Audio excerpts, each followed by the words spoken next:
अस्सलाम वालेकुम, बिस्मिल्लाहिर्रहमानिर्रहीम। इस वीडियो में हम देखेंगे कि क्लासिफिकेशन ऑफ प्रोटीन्स के बारे में हम डिस्कस करेंगे। ठीक है, प्रोटीन्स के बारे में आपको पता होना चाहिए कि प्रोटीन्स जो हैं वो पॉलीमर्स होते हैं अमीनो एसिड्स के। तो अब हम प्रोटीन्स को 3 किस्म की क्लासिफिकेशन में डिवाइड करते हैं, फंक्शनल के तौर पर, उनकी सॉल्युबिलिटी और केमिकल नेचर के तौर पर। फंक्शनल, ठीक है, उसके अलावा इनकी जो केमिकल नेचर और इनकी जो सॉल्युबिलिटी है उसके हिसाब से। और जो तीसरे नंबर पर आपने याद रखनी है वो इनकी क्लासिफिकेशन अपने न्यूट्रिशन के हिसाब से। ठीक है, ये 3 के हिसाब से आपने इनकी क्लासिफिकेशन करनी है। ठीक है, सबसे पहले हम देख लेते हैं फंक्शनल के हिसाब से। फंक्शनल के लिए आपने याद रखने के लिए एक निमोनिक याद रखना है, ECG, QRST होता है, तो RST अल्फ़ाबेटिकल ऑर्डर में, और DSH। ठीक है, ये DSH आपको ऐसे याद रखना पड़ेगा, या HSD याद कर लें, जिस तरह आपको आसान लगे कर लें। ठीक है, E से आप क्या लेके आएंगे? E से आपने याद रखनी है इंजामेटिक प्रोटीन्स। इंजामेटिक प्रोटीन्स हो गई। C से आपने याद रखनी कंट्रैक्टाइल प्रोटीन्स। कंट्रैक्टाइल प्रोटीन्स, ठीक है।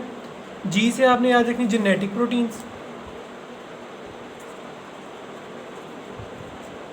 R से आपने रिसेप्टर प्रोटीन याद रखनी है।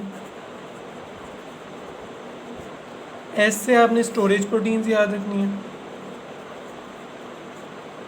T से आपने याद रखनी ट्रांसपोर्ट प्रोटीन्स। ठीक है, D से आपने डिफेंस प्रोटीन याद रखनी है, डिफेंस। ठीक है, उसके अलावा आपने जो याद रखना है वो ये है कि S से आपने स्ट्रक्चरल प्रोटीन्स याद रखना है, स्ट्रक्चरल प्रोटीन्स। और इसके अलावा जो आपने H है उससे हार्मोनल प्रोटीन्स याद। अब आपको इनकी एग्जांपल्स आनी चाहिए, एक एक दो दो एग्जांपल्स आनी चाहिए। एग्जामेटिक की आप याद रख सकते हैं पेप्सिन वगैरह, पेप्सिन आपको याद होनी चाहिए इसकी, पेप्सिन। कंट्रैक्टाइल की मायोसिन और एक्टिन याद रख सकते हैं आप, मायोसिन याद रख लें। उसके बाद आपको जेनेटिक्स में आपकी याद होनी चाहिए, आपके पास होनी चाहिए न्यूक्लियोप्रोटीन्स।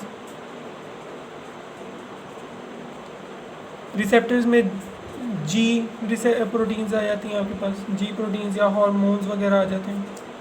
स्टोरेज वगैरह में आपने याद रखनी है ओवल, ल्यूमिन या ग्लूटिलिन। ओके, ट्रांसपोर्ट वगैरह में आप हीमोग्लोबिन याद रख लें, हीमोग्लोबिन। डिफेंस, आप डिफेंस के लिए इम्यूनोग्लोबुलिन जो आपकी एंटीबॉडीज़ हैं वो याद रख लें। स्ट्रक्चरल के लिए आप कोलेजन याद रख लें। और हार्मोनल सिंथेसिस के लिए इंसुलिन याद। हो गए कंप्लीट। इस तरह आपकी एग्जांपल्स भी कंप्लीट हो गई और आपको ये भी याद हो जाएगा, निमोनिक्स के ज़रिए आप याद रख लेंगे। अब हम देखते हैं केमिकल नेचर प्लस सॉल्युबिलिटी के आपसे कैसे आप इनकी क्लासिफिकेशन कर सकते हैं। ओके, अब हम देखते हैं केमिकल नेचर के हिसाब से आप इनकी कैसे क्लासिफिकेशन करते हैं। एक सिंपल होते हैं, एक कॉन्जुगेट प्रोटीन्स होते हैं, एक ड्राइव प्रोटीन्स होती हैं। सिंपल में आपके पास सिंपल प्रोटीन्स में अमाइनो एसिड्स होते हैं अकेले, ठीक है। और जो कॉन्जुगेटेड है उनमें कोई नॉन प्रोटीन पार्ट होता है जिसको प्रोस्थेटिक ग्रुप कहते हैं, वो शामिल हो जाएगा साथ। और जो ड्राइव्ड है उसमें या तो डीनेचर्ड फॉर्म में या कोगुलेटेड फॉर्म में होगा। ओके, डीनेचर्ड प्रोटीन्स, ठीक है। कोगुलेटेड प्रोटीन्स मतलब कि कोगुलेशन के ज़रिए प्रोड्यूस हो या आपकी डीनेचुरेशन वगैरह की वजह से प्रोड्यूस हो। तो सिंपल प्रोटीन सबसे पहले आपने याद रखनी है कि सिंपल प्रोटीन्स कौन सी होती हैं। तो सिंपल प्रोटीन्स होती हैं, आपने याद रखनी है कि इसमें एग्जांपल आपने याद रखनी है ग्लोबुलर प्रोटीन्स आ जाती हैं और फाइब्रस आ जाती हैं, ग्लोबुलर और फाइब्रस। अब ग्लोबुलर की एग्जांपल्स आपको याद रखने के लिए एक और निमोनिक मेरे पास है, वो है आपने याद रखना है गैग्स, ठीक है, LG और PHP, ठीक है। तो ये फिलिप्स के लिए याद रख लें, LG याद रख लें और गैग्स याद रख लें, ठीक है। तो गैग्स आपने कैसे याद रखने कि गैग्स ग्लोबुलिन जी, एक आप याद रख लें ग्लोबुलिन जी का, और ये वाला जी इसको आप याद ऐसे रख लें ग्लोबिन। ए से आप याद रखें एल्ब्यूमिन, ठीक है। एल से आप याद रखें लेक्टिन। इस जी से आप याद रखें ग्लूटिन, ठीक है। और इसके अलावा जो आपका पी है, इसका पहला पी आपने याद रखना है प्रोलेमिन, ठीक है। दूसरे पी से आपने याद रखना है प्रोटामिन्स, और जो एच है उससे आपने याद रखना है हिस्टोन्स, ठीक है। अब इनके अंदर कुछ करेक्टरिस्टिक्स आपने याद रखने हैं, तो ये है कि जो एल्ब्यूमिन है इसका आपने याद रखना है कि ये कोआगुलेटेड बाय हीट है, कोआगुलेटेड, ठीक है, बाय हीट। इसकी एग्जांपल आप याद रख सकते हैं ओवो एल्ब्यूमिन, ठीक है। उसके बाद अब आप याद रखें जी आपका दूसरे नंबर वाला है ग्लोबुलिन, ठीक है। ग्लोबुलिन के बारे में आपने याद रखना है कि इसकी एग्जांपल विटिलाइन, ठीक है। और इसके बारे में आपको ऐसे जितनी कोई इंपॉर्टेंट इन्फॉर्मेशन नहीं है। उसके बाद आपने ग्लूटिन, ग्लूटिन याद रखना है कि इसमें आपके पास ग्लूटिन वीट या आपके पास ओराइजा सेटिवास है और एजिन, ठीक है, याद रख लेना, ये ग्लूटिन की एग्जांपल है। अब आपसे प्रोलेमिन्स के बारे में पता होना चाहिए। प्रोलेमिन्स प्रो अल्कोहल से आप याद रख सकते हैं, एल उसका अल्कोहल का ये ले लें और ये प्रो ले लें, इस तरह आप याद रखें। इसमें 70% अल्कोहल होता है प्रोलेमिन्स में, ठीक है। और इसकी एग्जांपल आपके पास ग्लैडियन है, ठीक है। उसके अलावा आपके पास जो प्रोटामिन्स है, प्रोटामिन्स आपने याद रखनी है कि ये बेसिक होते हैं, NH4OH में ये सोल्यूबल होते हैं, ठीक है। और ये इसकी एग्जांपल आप स्पर्म प्रोटीन दे सकते हैं, ठीक है। अब ये हिस्टोन्स के करीबली रिलेटेड होते हैं, ठीक है, लेकिन इनका साइज़ जो होता है ना वो स्मॉल होता है। अब हिस्टोन्स बेसिक होते हैं, वाटर में सोल्यूबल हैं, लेकिन NH4 के साथ ये प्रेसिपिटेट नहीं देते और ये देते हैं और ये इनसोल्यूबल होते हैं, ठीक है। इसकी एग्जांपल आप थायमस हिस्टोन्स याद रख सकते हैं, ठीक है। अब आपके पास जो रह गई है वो है लेक्टिन्स। लेक्टिन्स आपने याद रखनी है, ये कार्बोहाइड्रेट बाइंडिंग प्रोटीन्स हैं और इसकी एग्जांपल आपके पास ए ग्लूटिनिन्स है, ठीक है, ये याद रख सकते हैं। हमने तकरीबन सारे देख लिए हैं, एक रह गया है वो है ग्लोबिन। ग्लोबिन आपने याद रखना है, ये भी हिस्टोन के काफ़ी रिलेटेड होता है लेकिन ये बेसिक नहीं होता,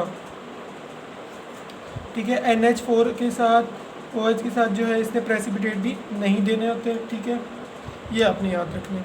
जिनकी एग्जांपल गिवन है उनकी आपने एग्जांपल याद रखनी है और जिनकी नहीं है आपने उसको ऐसे याद रख लेना है, ठीक है।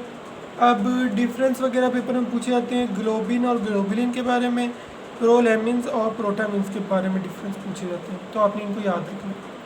फाइब्रस का सिर्फ हम एक ओवरव्यू ले लेते हैं। इसमें आपने 3 आती हैं आपके पास, कोलेजन आती है, इलास्टिन आती है और केराटिन आती है।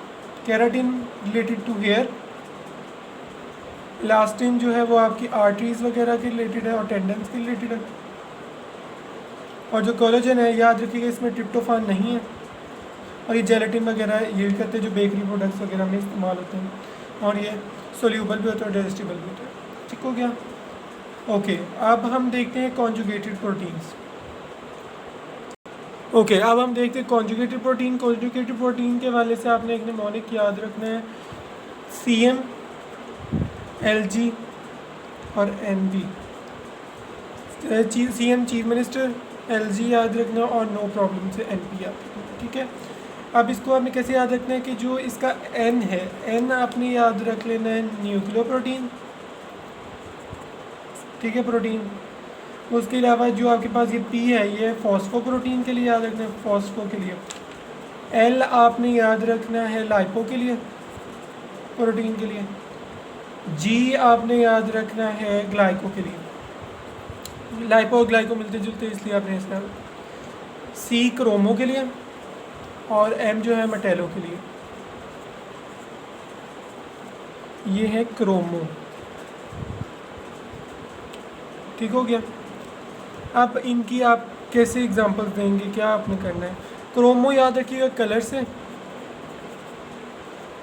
ठीक है, इनका कलर्ड होता है प्रोस्थेटिक ग्रुप। इसकी एग्जांपल आपको मैं बताता हूँ। मेटेलो की आपने याद रखना है कि इनके साथ मेटल प्रोस्थेटिक ग्रुप के तौर पर अटैच होगा। ग्लाइको में कार्ब्स होंगे अटैच, लाइपो में लिपिड्स अटैच होंगे, फॉस्फो में फॉस्फेट अटैच होगा एज अ प्रोस्थेटिक ग्रुप और न्यूक्लियो में आपने याद रखना है कि न्यूक्लियो वाले में न्यूक्लिक एसिड आपने याद रखना है, कोई भी डीएनए और आरएनए में से जो है वो एक्ट करेगा एज अ प्रोस्थेटिक ग्रुप। ठीक है, अब आपको इसकी एग्जांपल्स पता होनी चाहिए। एग्जांपल्स आप सबसे पहले न्यूक्लिक एसिड वाली देख ले, इसमें आपके पास न्यूक्लियोहिस्टोन्स, तो आपके पास फॉस्फेट वाले में याद रखिएगा मिल्क वगैरह याद रख लें और विटलाइन याद। इस वाले में आपने लाइपोप्रोटीन्स में आपने सीरम लाइपोप्रोटीन्स याद रखनी है। कार्ब्स में आप याद रख सकते हैं म्यूकोप्रोटीन्स वगैरह, ठीक है, म्यूसिन वगैरह याद रख सकते हैं, म्यूसिन। और जो मेटल वाली में आपने कार्बोनिक एनहाइड्रेज वगैरह याद रखना है, ZN, ठीक है। और जो कलर क्रोमोप्रोटीन है इसमें हीम याद रखिएगा, हीमोग्लोबिन, ठीक है। होप्स हो कि आपको ये कॉन्जुगेटेड प्रोटीन्स भी समझ आ गई होंगी। अब हम देखते हैं ड्राइव प्रोटीन्स। ड्राइव प्रोटीन्स के बारे में आपने ऐसे याद रखना है, ड्राइव प्रोटीन्स ये दो किस्म की होती हैं, एक होती है प्राइमरी और एक होती है सेकेंडरी। ये प्राइमरी हो सकती हैं या हो सकती हैं सेकेंडरी, ठीक है। तो जो प्राइमरी है या तो ये कोगुलेशन के ज़रिए प्रोड्यूस होंगी, ठीक है, या वो जो है वो हाइड्रोलाइसिस की प्रोडक्ट्स हो सकती हैं, ठीक है। तो हाइड्रोलाइसिस वाले में आपके पास एक कोगुलेटेड प्रोटीन्स आ जाती हैं, कोगुलेटेड प्रोटीन्स।